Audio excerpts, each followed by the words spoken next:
Good morning बच्चों, मैं Sneha KCB बोर्डे की सामाजिक विज्ञान शिक्षिका। आज हम लोग क्लास 9 का विषय भूगोल अध्याय 2 पढ़ेंगे। अध्याय 2 में है भारत का भौतिक स्वरूप। अध्याय 2 में है भारत का भौतिक स्वरूप। जैसा कि हम लोग जानते हैं कि भारत विभिन्न भू आकृतियों वाला एक बड़ा देश है। आप किस प्रकार के भूभाग में रहते हैं? अगर आप मैदानी क्षेत्र में रहते हैं तो आप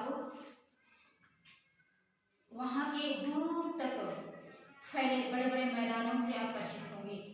यदि आप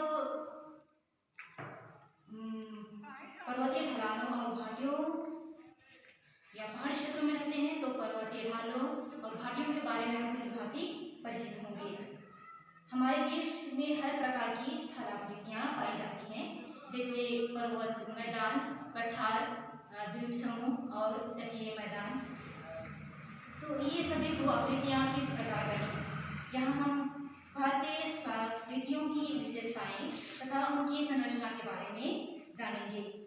भारत विभिन्न प्रकार की शैलों से बनी है और यहाँ भी विभिन्न प्रकार की शैलें भी पाई जाती हैं, जिनमें कुछ संगमरमर की तरह कठोर होती हैं और इनका प्रयोग ताजमहल के निर्माण में हुआ है, तथा कुछ सेलखड़ी की तरह नरम होती हैं, जिनका प्रयोग टेलकम पाउडर इत्यादि बनाने में की जाती है। प्रायः स्थान विशेष में मृदा के रंगों में विभिन्नता पाई जाती है, क्योंकि मृदा का निर्माण विभिन्न प्रकार की शैलों से होता है। क्या कभी आपने इन विविधताओं के कारणों के बारे में सोचा है? ये अधिकतर विविधताएं शैलों के निर्माण में विविधता के कारण होती है। आगे हम देखेंगे, भारत एक बड़ा भूभाग है। जैसे कि हम जानते हैं कि भारत एक विशाल देश है, इसका एक बड़ा भूभाग है। इसका निर्माण विभिन्न भूगर्भीय कालों के दौरान हुआ है। इसका निर्माण, ये जो बड़ा भूभाग है, यह विभिन्न भूगर्भीय कालों के दौरान हुआ है, जिसने इसके भू आकृतिक लक्षणों को प्रभावित किया है। भूगर्भीय निर्माणों के अलावा कई अन्य प्रक्रियाओं जैसे अपरदन, अपक्षय तथा निक्षेपण के द्वारा ही वर्तमान उपजावचों का निर्माण तथा संशोधन हुआ है। इनका निर्माण, भारत एक बड़ा देश है और ये बहुत बड़ा इसका भूभाग है, तो ये भूगर्भीय कालों के दौरान हुआ करता है। तो इसके अतिरिक्त होता है कि अपरदन, अपक्षय और निक्षेपण के फलस्वरूप इसका निर्माण हुआ है। भूगर्भीय प्लेटों की हलचल के कारण महाद्वीपीय शैलों में दबाव उत्पन्न होता है। किसके कारण? भूगर्भीय प्लेटों की हलचल के कारण महाद्वीपीय शैलों में क्या होता है? दबाव उत्पन्न होता है। उसके फलस्वरूप वलन, भ्रंशीकरण, क्या वलन, भ्रंशीकरण और ज्वालामुखी क्रियाएं होती हैं।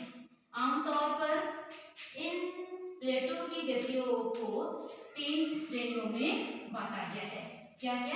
अभिसारित परिसीमा, जो जब प्लेट अभिसारित परिसीमा का निर्माण कब करती है? जब प्लेट एक दूसरे के क्या होती है? एक दूसरे के करीब आती हैं, तब ये अभिसारित परिसीमा का निर्माण होता है। अभिसारित परिसीमा का क्या होता है? निर्माण होता है। एक दूसरे के समीप आती जाती हैं जब प्लेट, तब अभिसारित परिसीमा का निर्माण करती है। दूसरा है अपसारित परिसीमा। इसका निर्माण कब होता है? जब प्लेट क्या होता है? एक दूसरे से दूर जाती है, तब क्या होता है? ये अपसारित परिसीमा का निर्माण होता है। रूपांतरण परिसीमा में क्या होता है? रूपांतरण परिसीमा में जब 2 प्लेट एक दूसरे के समीप आती हैं, तब या तो वे टकराकर टूट जाती हैं या एक प्लेट फिसल कर दूसरी प्लेट के नीचे चली जाती है। क्या होता है? जब एक दूसरे के साथ मिलती है तो ये क्या हो जाती है? टूट जाती है।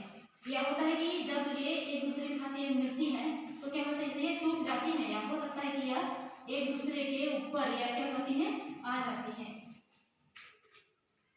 कभी कभी वे एक दूसरे के साथ क्षैतिज दिशा में भी क्या करते हैं? गति करके ये क्या है, कभी कभी ये एक दूसरे के साथ क्षैतिज दिशा में क्या करते हैं, ये गति करते हैं, तब ये क्या है, रूपांतर परिसीमा का निर्माण करती है। आगे हम लोग देखेंगे आरंभ में प्रैद्योपीय भाग, जो अभी हमारा जो प्रैद्योपीय भाग है भारत का,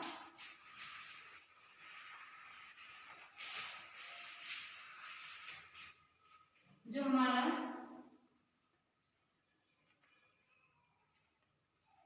ये द्वीपीय भाग है, क्योंकि हम जानते हैं कि हमारा देश एक क्या है, प्रैद्योपीय देश है, तो ये द्वीपीय भाग जो है आरंभ में, ये प्रैद्योपीय भाग गोंडवाना भूमि का, इसका गोंडवाना भूमि का एक हिस्सा था। पहले ये जो हमारा द्वीपीय भाग है, यह क्या था, गोंडवाना भूमि का एक हिस्सा था। गोंडवाना के विशाल क्षेत्र में कौन कौन से देश आते थे, ऑस्ट्रेलिया, दक्षिण अफ्रीका, भारत और दक्षिणी अमेरिका। जो वर्ल्ड मैप हम लोग याद करेंगे, जो दक्षिणी देश हैं कौन कौन से, ऑस्ट्रेलिया है, दक्षिण अफ्रीका है, भारत और दक्षिणी अमेरिका, इसका भाग, इसके साथ कौन, हमारा देश दक्षिणी भाग था भारत, इसके साथ के भूभाग में क्या थे, ये लोग एक शामिल थे।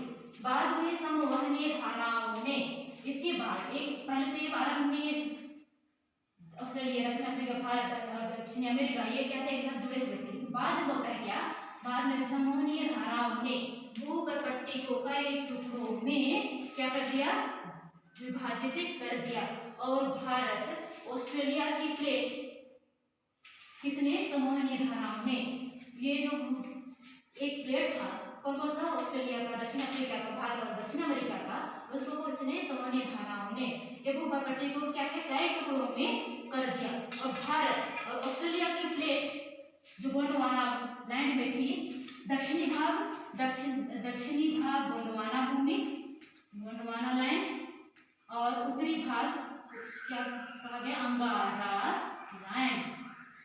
तो दक्षिणी भाग में ये देश शामिल थे। सामान्य धाराओं में भारत ऑस्ट्रेलिया की प्लेट गोंडवाना भूमि से अलग होकर किधर, उत्तर की ओर क्या होने लगा, प्रवाहित होने लगी। परिणाम स्वरूप ये प्लेट अपने से अधिक की विशाल प्लेट, किससे, यूरेशियन प्लेट से, यूरेशियन, अपने से भारत का प्लेट किधर, उत्तर की ओर क्या करने लगा, ये जाने लगा, तो अपने से अधिक विशाल प्लेट कौन सा, यूरेशियन प्लेट के साथ में क्या हुआ, टकराया। इसके कारण जब ये भारतीय प्लेट और यूरेशियन प्लेट क्या होता है, आपस में टकराता है, तब क्या हुआ, इसके कारण दोनों के बीच स्थित कौन सा सागर, टेथिस सागर, दोनों के बीच में कौन सा सागर था, टेथिस सागर। जब ये इंडियन प्लेट किससे, यूरेशियन प्लेट से टकराया, तब इसके बीच में कौन सा सागर था, टेथिस सागर, जो क्या कैसा सागर था, उथला और ये अवसादों से भरा, अवसादों से ये क्या था, भरा था। तो इसमें क्या हो गया, गलन पड़ गया। जब गलन पड़ गया तो ये क्या होता है, जब भारत का प्लेट इससे यूरेशियन प्लेट से टकराया तो इसके बीच टेथिस सागर था, इसमें क्या क्या था, और ये सागर कैसा था, उथला हुआ था, इसमें क्या था, अवसाद और गाद भरे हुए थे। जब तेज से टकराया तो किसका निर्माण हुआ, हिमालय पर्वत का निर्माण हुआ, जैसे हम देखेंगे। इसके कारण इन दोनों के बीच स्थित टेथिस भू अभिनति की अवसादी चट्टानों से गलन पड़कर ये हिमालय और क्या, पश्चिम एशिया की पर्वतीय श्रृंखला के रूप में क्या हो गया, विकसित हो गया। टेथिस सागर हिमालय के रूप में, जैसे हम जानते हैं इंडियन प्लेट यूरेशियन प्लेट के साथ जब टकराया टेथिस सागर में गलन पड़ गया और ये क्या बन गया, हिमालय पर्वत। तो बताइए ये टेथिस सागर हिमालय के रूप में ऊपर उठने तथा प्रायद्वीपीय पठार के उत्तरी किनारे के नीचे धंसने के कारण एक बहुत बड़ी द्रोणी का निर्माण हुआ, जो समय समय